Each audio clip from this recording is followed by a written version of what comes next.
মানুষের সমাহার।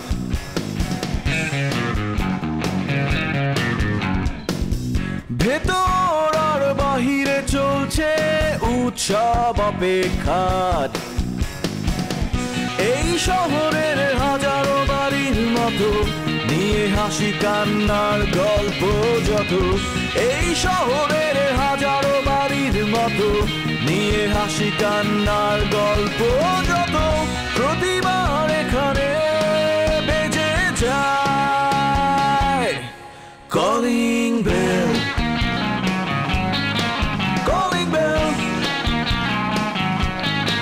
Calling bell, calling bell, calling bell.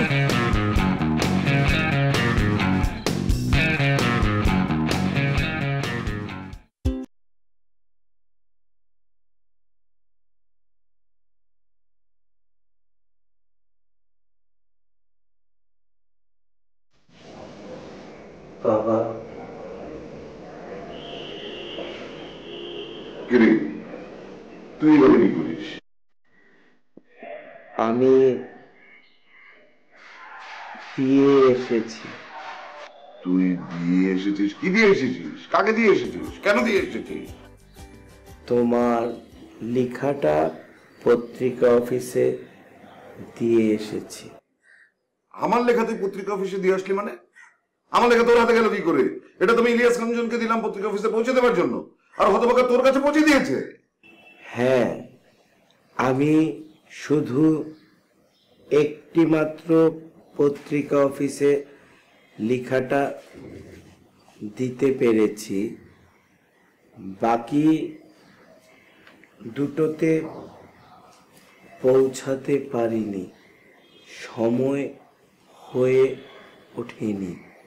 না না, তোর সময় হবে না সে আমি জানি, কিন্তু তুই সত্যি সত্যি একটা পত্রিকা অফিসে পৌঁছে দিয়েছিস? আমি আমার বন্ধুর কাছে দিয়ে এসেছি। বললাম তো তোকে দিয়েছে পত্রিকা অফিসে পৌঁছে দেওয়ার জন্য, আর তুই সেটা ঠিক মতো পৌঁছাবি? দিয়ে আসলি তোর বন্ধুর কাছে। আমার বন্ধু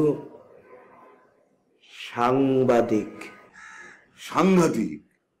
তোর বন্ধু সাংবাদিক?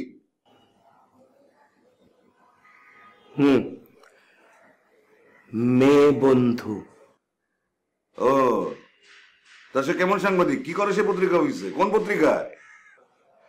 ও স্টাফ রিপোর্টার, দৈনিক সুবেহ সাদিকের। কি বলিস তুই এসব? দৈনিক সুবেহ সাদিক তো একটা প্রথম সারির পত্রিকা। এই পত্রিকায় তোর বন্ধু আছে? তুমি সুবেহ সাদিক চেনো? আশ্চর্য, সুবেহ সাদিক চিনবো না কেন? আমি তো সবগুলো পত্রিকাই চিনি। বস্তুত পক্ষে পত্রিকা পড়াই তো আমার কাজ। ও, বাংলাদেশে এত পত্রিকা, আমার কাছে তো এখন আর পত্রিকাগুলোকে কাগজ মনে হয় না, মনে হয় ব্যাঙের ছাতা। তোর তো ব্যাঙের ছাতাই মনে হবে, সেই জন্য তো আজকে তোর এই অবস্থা। একটা গর্ধব থাকা পত্রিকা তার ব্যাঙের ছাতার মতন মনে। তুই যাকে দিয়েছিস, তোর সাংবাদিক বন্ধু, ও ঠিক ঠিক ছাপাবে তো? তুমি প্রথমত আমাকে আর কখনো গর্ধব বলবে না, আর দ্বিতীয়ত তোমার ভিতরে যদি ছাপানোর বিষয়ে কোনো অনিশ্চয়তা কাজ করে, তাহলে আমি এখনই গিয়ে লেখাটা ফেরত নিয়ে আসছি। আরে বাবা, ফেরত আনার দরকার নেই। কপি আছে তো তোর কাছে? আছে না আরো 2 কপি? ওখান থেকে আমাকে একটা কপি দিলেই চলবে। আর আরেকটা কপি তুই পড়বি। খুব ভালো একটা আর্টিকেল লিখেছি, পড়ে তারপর তোর মতামত আমাকে। না, তোর মতামত জানানোর দরকার নেই, তুই পড়বি, তাহলেই হবে। চেষ্টা করব।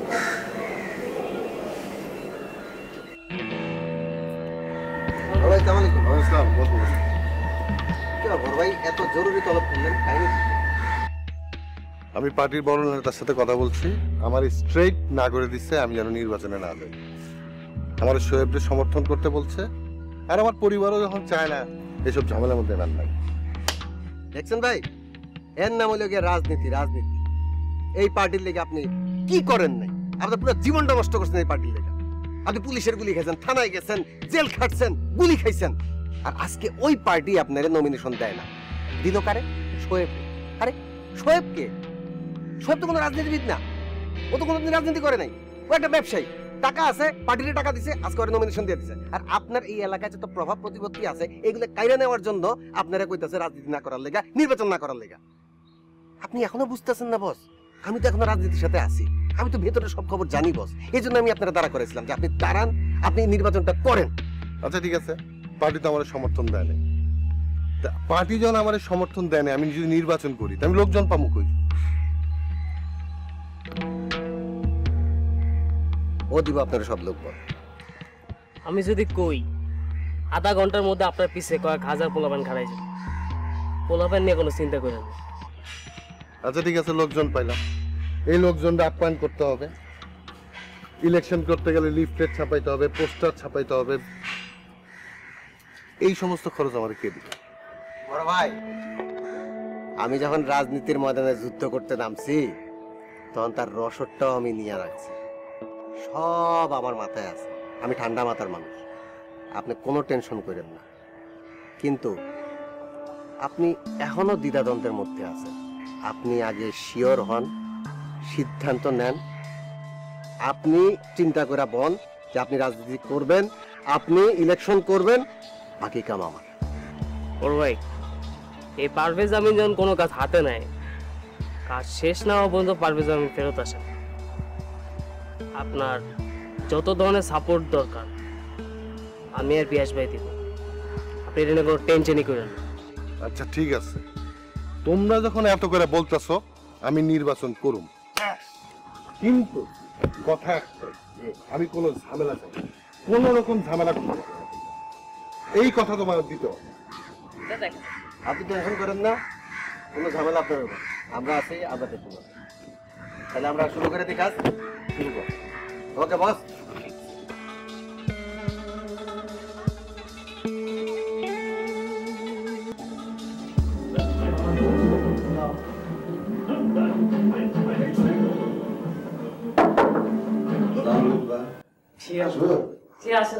আপনি যে কি বলেন না। বিরক্ত করলাম না তো আবার আমার বাপকে? না না না, মিষ্টি কই আব্বা যা? কিসের মিষ্টি? আমি কি মিষ্টি খাওয়ার মতো কিছু করছি? অবশ্যই আপনি মিষ্টি খাওয়ার মতো কিছু একটা করছেন। আমি জানি তো আপনি ইলেকশন করতেছেন। কি যে বলেন না, আমার কি ইলেকশন করার বয়স হয়েছে নাকি? এই এই এই আমি দেখেছি আমার আব্বা যান এইভাবে এইভাবে লাফাচ্ছে আর দোয়া যাচ্ছে, আর তার পিছনে পিছনে 200-300 জন প্যাপো প্যাপো করে মোটরসাইকেল বাজাচ্ছে আর দোয়া যাচ্ছে, সবই দেখেছি। না বা ওই যে বড় ভাইরা ইলেকশন করছে, তাই ছোট ভাই হিসেবে থাকতে বলছে, তাই ছিলাম।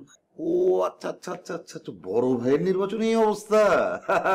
তাহলে তো আলহামদুলিল্লাহ। আমি জানি আমার আব্বাজান যখন নির্বাচনে দাঁড়াবে তাহলে কি অবস্থা হইতে পারে।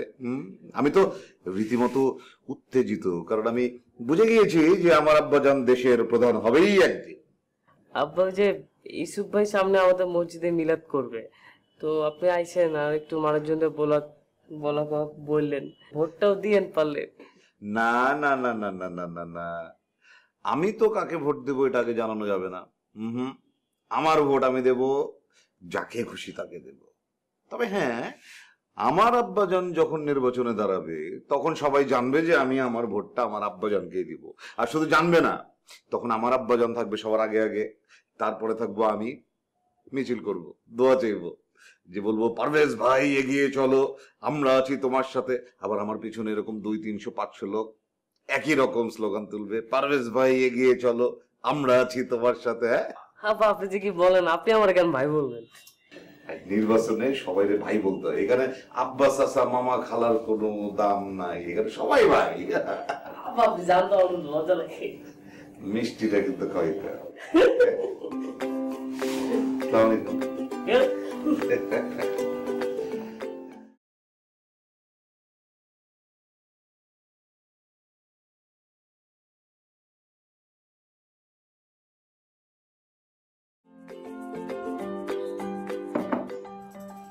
নিসার, হঠাৎ করে কোথায় ছিলি, এভাবে গায়েব হয়ে গেলি, এতদিন ছিলি না বাসায়, এদিকে কত কিছু ঘটে গেল। হ্যাঁ শোন, তোর কাছে আমার রিকোয়েস্ট, একটু একটু একটু গতিটা বাড়িয়ে বল। এখন ওই এত আস্তে কথা বলা, মানে ধীর লয়ে কথা শোনার ধৈর্য আর নেই, বুঝছিস? একটু অস্থির লাগছে।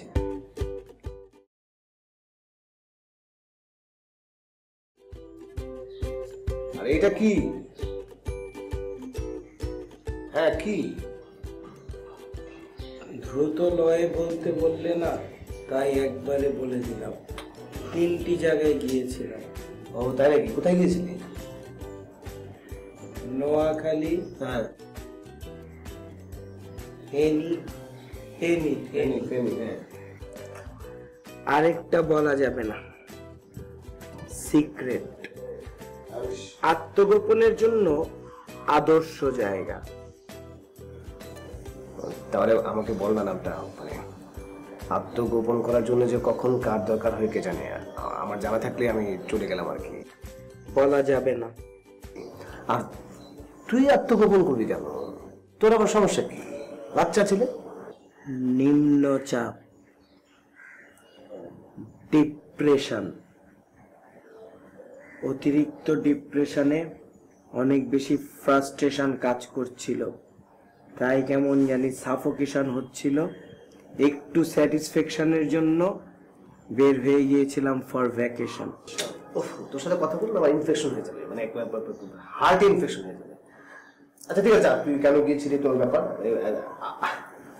আমার কথা শুন, দেখ তো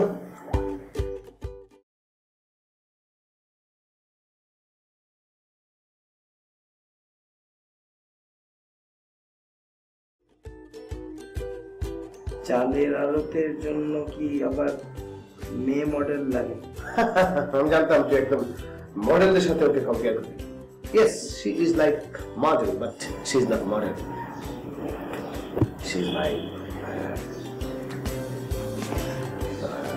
তুই ভাবতে যা মানুষ, তোকে কি বলবো, মানে যদি শোন তো নিয়ে নিয়েছি।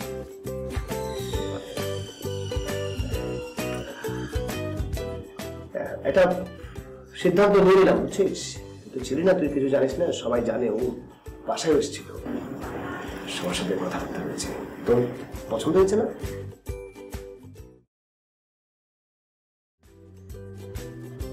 চলে। হ্যাঁ, না সবকিছুর মধ্যে এত মানে গতি কমিয়ে দিলে হবে নাকি? ও চলো, মানে দৌড়া রীতিমতো। না যেটা চার নয়নের যে সুন্দর, কিন্তু আমার বিশ্বাস তোর সাথে পরিচয় হলে তুই পছন্দ করবি। এত লাভলি, এত মানে কিউট, এত সুইট, এত স্মার্ট, এত শিক্ষিত, মার্জিত, মানে মাঝে মাঝে আমারই দেখতে ইচ্ছে করে। আচ্ছা তুই কারোর সাথে বলা দরকার না, যে তোকে আমি বলেছি। টেক রেস্ট আর প্ল্যান কর কিভাবে কি করা যায়। হ্যাঁ, কমপ্লিকেশন। শোনো ইলিয়াস, তোমার একটা বিশেষ কাজের জন্য ডাকছি, খবরদার বাসার কেউ যেন এই খবর না জানে। আপনি শিওর থাকেন জনাব, কেউ কোনো মুহূর্তে এই কথাটি জানতে পারবে না? তুমি রাস্তায় 10-15 জন মানুষকে জমায়েত করতে পারবে না? অবশ্যই পারবো জনাব, কিন্তু জনাব ওই লোকগুলো কোন জাতি, কোন বর্ণের, কোন পেশার, কোন লিঙ্গের, এটাকে কাউন্ট করতে হবে। ওই তুমি আজে বাজে কথা কেন বল? জনাব এটা কি আজে বাজে কথা হলো? শোনো, তোমার না এই আজে বাজে কথাগুলো বোঝারও সেন্সটা নাই। তুমি তুমি কি জানো আমি যে ইলেকশনে সক্রিয় ভূমিকা পালন করছি? জি জনাব, আমি দেখেছি আপনি মিছিল করছেন, মিটিং করছেন, ইস্তেহার বিলি করছেন। তুমি আগামী 1 সপ্তাহ আমার অ্যাসিস্ট্যান্ট হিসেবে কাজ করবা। কিন্তু জনাব, আপনার পিতা মহোদয়ের যে রিসার্চের কাজ কে করবে? আমার কাজের ফাঁকে ফাঁকে ওগুলো করবে, ওর কাজটা ইম্পর্টেন্ট, আমার না তার। তুমি আমাদের পার্টি অফিসে যাবা। জনাব, just minute. Sure sure, you can take many minutes. জনাব, আমি পার্টি অফিসে যাব। তারপর ইস্টার কালেক্ট করবা পার্টি অফিস থেকে। কালেক্ট করে প্রত্যেকটা মানুষের মধ্যে ইস্টারগুলো বিলি করবা এবং তাদেরকে খুব ভালো মতো বুঝিয়ে পড়বা তারা যেন মূলা মার্কায় তারা যেন ভোটটা দেয়। জি জনাব। জনাব, আমি পড়ে শোনাচ্ছি। আমি প্রত্যেকজনের কাছে যাব, তাদের সম্পর্কে জানবো, তাদেরকে মূলা মার্কায় ভোট দেওয়ার জন্য আহ্বান জানাবো। জনাব, তারা কোন শ্রেণীর, কোন পেশার এবং সব শ্রেণীকে কি জানাতে হবে? যদি আমরা একটা মাইকিং করি তাহলে কিন্তু একজনের জায়গায় 1000 জন জমায়েত করতে পারবে। না না না, এই লিস্ট থেকে শিশু কিশোর বাদ, ঠিক আছে? এই প্রথম তুমি একটা ভালো কথা বললা। তুমি আমাদের পার্টি অফিসে যাবা, ভিতর থেকে একটা হ্যান্ডমাইক নিবা, হ্যান্ডমাইক নিয়ে মাইকিং করে সবাইকে ওগুলো জানাবা। জনাব, আমি একটু পড়ে শোনাচ্ছি। আসন্ন নির্বাচনে কৃষক শ্রমিক ন্যায়ের বন্ধু বিশিষ্ট সমাজসেবক আলহাজ জনাব ইউসুফ সাহেবকে মূলা মার্কায় ভোট দিয়ে জনগণের সেবা করার সুযোগ দিন, সুযোগ দিন, সুযোগ দিন। শাবাশ, পারবা তাহলে। জনাব, আমি শিওর আপনারাই জিতবেন, মূলা মার্কাই জিতবে। থ্যাংক ইউ তোমার ভবিষ্যৎবাণীর জন্য। যাও। আজকের দিনের জননেতা আগামী দিনের বিশাল জননেতা প্রতিনিধি। যাও। জি জনাব। May God bless you.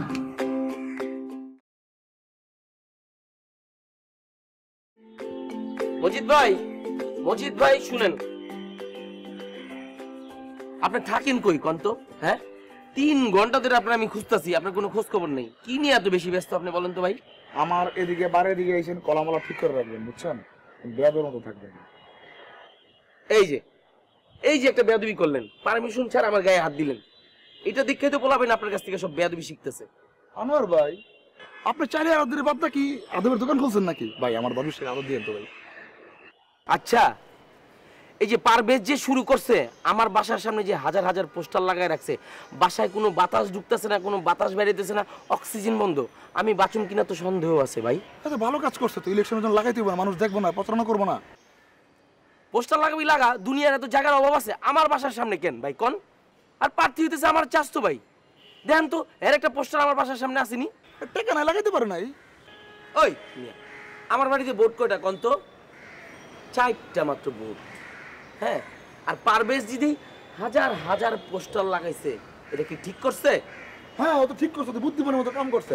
আপনার বাড়িতে পোস্টার লাগাইছে কেন? পোস্টার তো সামনের দিকে লাগাইছে, মানে ব্যাকটুটা আপনার বাড়ির পিছিয়ে, বুঝছেন না? ও সামনে লাগাইছে এই কারণে যাতে এলাকার সবাই পোস্টারটা দেখতে পারে, এই কারণে, বুঝছেন? মাইক লাগাইছে তুই একটা, মাইক লাগাইলে আমি থানায় যেতাম। এই যে একটা ভুল করছে, আমি কালকে কয়ে দেবো মাইক লাগাইছে, কারণ ভোট চাই, ভোটারের দোয়া চাই, সকলের, এটা করতেই হতো, তাহলে ভোট পাবো কেমনে? আর শোনেন, আপনার কাজ করবেন, আপনি 2-4 বস্তা চাইল কালকে দিয়ে দিবেন, কালকে একটা বড় মিছিল আছে, পোলা পাইনে খিচুড়ি দেখাইবো। আমি চাইল দিব? হ্যাঁ, ওই মিয়া, আমি হইতেছি প্রার্থীর ভাই মিয়া, আমি চাইল দিব। আপনার যদি দরকার পড়ে আপনার গুডানতে গিয়ে চাইল দেন, ওরা চাইল দিয়ে খিচুড়ি রাইন দেখাইবো না পোলাও রাইন দেখাবো, এটা অগ ব্যাপার, ফালতু। আনোয়ার ভাই, আপনার চাচতো ভাই গত 4 বছরে কটা ভোট পাইছে? এই 40-50টা নিজেকে ভোট ছাড়া পাইছে। ভালো প্রার্থীর জন্য খাটান, বুঝছেন? ভাই শুনেন, শেষও একটা বেয়াদবি করলেন। আপনারা যে পুরাটা ফ্যামিলি বেয়াদব, আর আপনি তো একটা খাচ্চর টাইপের লোক, এটা আবার প্রমাণ করলেন। প্রথমে আপনারা বললাম যে আপনি একটা বেয়াদবি করছিলেন, আবার করলেন। যত সব ফালতু খাচ্চর টাইপের লোক নিয়ে আপনি।